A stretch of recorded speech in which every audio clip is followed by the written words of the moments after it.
specialized muscle. It has its own name. In the shark, it's really nice and simple. Okay? So we have just the segmental muscle until we get up to this structure here, which is the scapular process. So this is cartilage structure. It's part of the pectoral girdle. So this is the structure that supports the pectoral fin.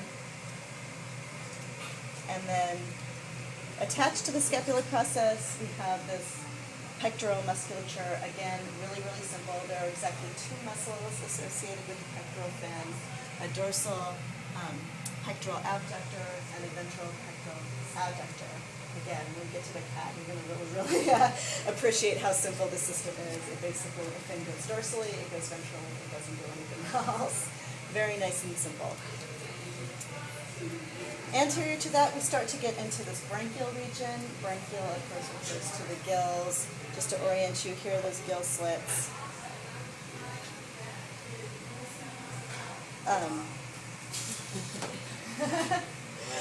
Thank you.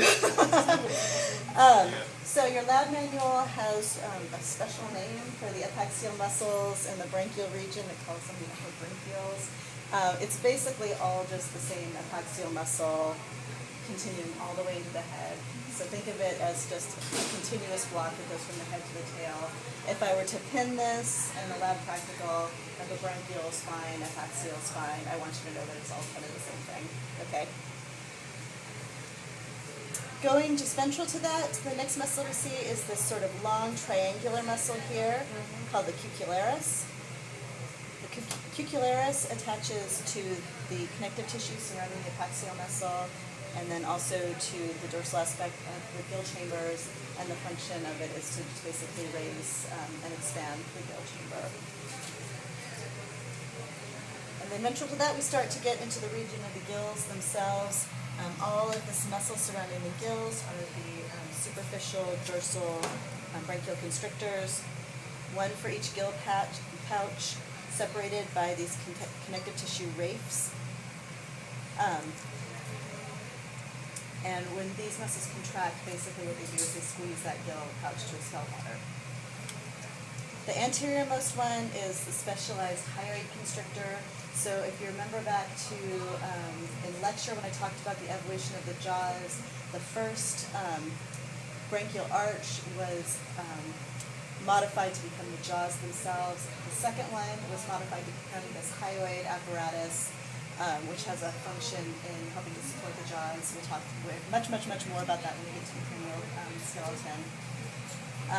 But it has all of its associated musculature that's specialized for this specialized hyoid function. So this is that specialized hyoid constrictor, just anterior to the gill pouches.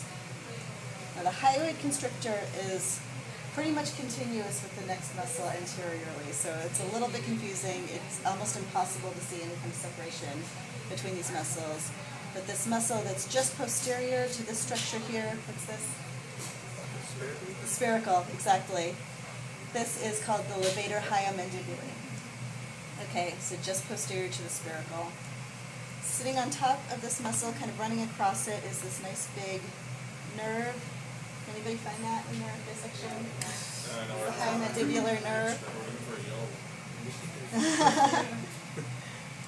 So this nerve branches out and kind of spreads out all around this humongous chunky muscle here, and sort of makes up the whole cheek. This is the abductor mandibuli. So this is the main jaw closing muscle. In a shark, you might imagine they produce very large bite forces. So it's going to be a really big, thick, extensive muscle, and you can see that it, in fact, is.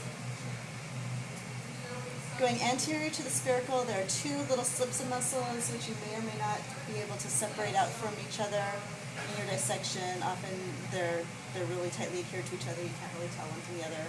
This first one is the spiracularis. The second one is the levator palato-quadrati.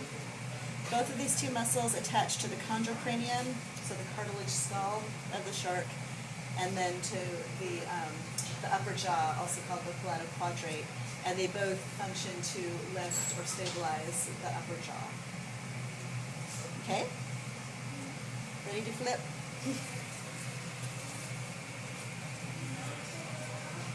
Okay, moving on ventrally. Again, We've got the segmental hypaxial musculature that comes all the way down and around and meets at the ventral midline. It's okay. This midline structure is called the linea alba, and it's a sheet of connective tissue. Oh my goodness, is it that time already? And again, we've got this ventral component of the pectoral musculature, the pectoral adductor, adductor muscle. Okay? So we continue with the hypaxial musculature anteriorly until we reach this hard cartilage structure. If whoever still has gloves on, if you want to just kind of feel and confirm that that's actually a cartilage bar and not just one of these intermuscular septa. Okay. Yeah. So that's sort of the border between the segmental body musculature and the hypobranchial musculature anterior to that. And again, we see these superficial constrictor muscles. Here they're called ventral superficial brachial constrictors. There's a really nice illustration in your lab manual that shows that these are actually all continuous muscles with the dorsal constrictors. They all have the same function of just compressing the gill chamber to squeeze out water. Again, we find that the anteriormost one is a specialized hyoid constrictor. And again, it's continuous with the adjacent muscle. And this time it's this big sheet of muscle called the intermandibularis. So the intermandibularis attaches all along the margin of the lower jaw or the mandible.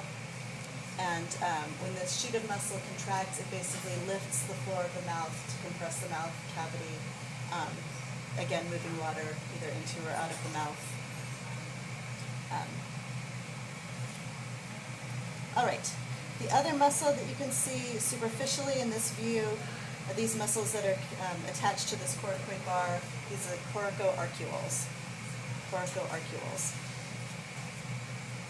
Reflecting the intermandibularis, there's another big sheet of muscle just deep to it, which is almost impossible to separate out from the intermandibularis. It's the interhyoideus.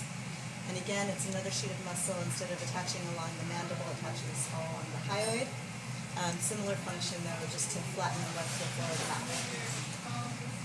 And deep to that, we start to just get into the gill chamber. So there's a gill lamellae, gill filaments in there.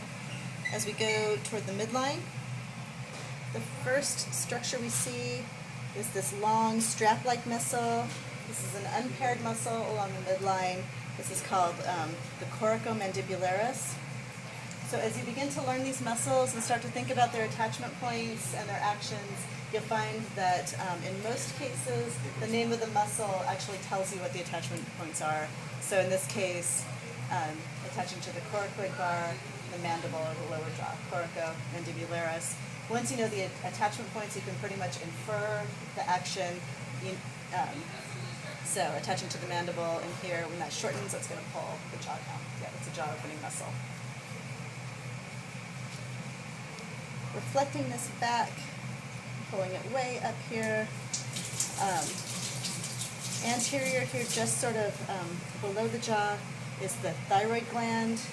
In your lab manual, it describes it as dark pink or brown. In this case, it's exactly the same color as the muscle underneath it. But if you look closely, you can see it's got kind of a lumpy,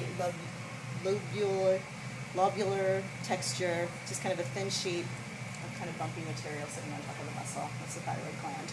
Can everybody see that kind of, sort of? This here. You can see it's kind of separate from the muscles underneath. Yeah. Okay. Muscles underneath, the coracohyoids, so attaching to the coracoid bar and the hyoids. These are actually continuous with the coracoarcules. So they're not separate in any way. You can see that the muscle fibers run straight up. So these basically have their attachment to the coracoid through the coracoarcules. A little bit confusing, but that's the way they did it. That's the way they named it. Also continuous with the coracoarcules, and you're all going to have to sort of take turns getting in close here because this is very, very deep. There's a muscle here that's continuous with the coracoarcules and dives way down deep into the gill chambers. These are the coracobranchials. Okay, so arcuole refers to the gill arches, the skeletal structures within the gills. Branchial refers to the gills. The coracoarcules have their attachment to the gill arches through these coracobranchials. Okay.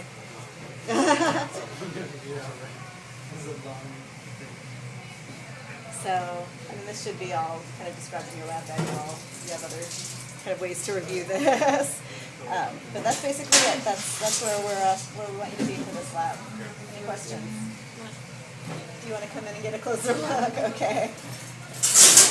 So this is that coracobranchial. You can see up here it's continuous with the coracoarcual, no separation there, and dives way down deep into the gill tendons. You see that? Yeah. Yeah. Yeah, I see that.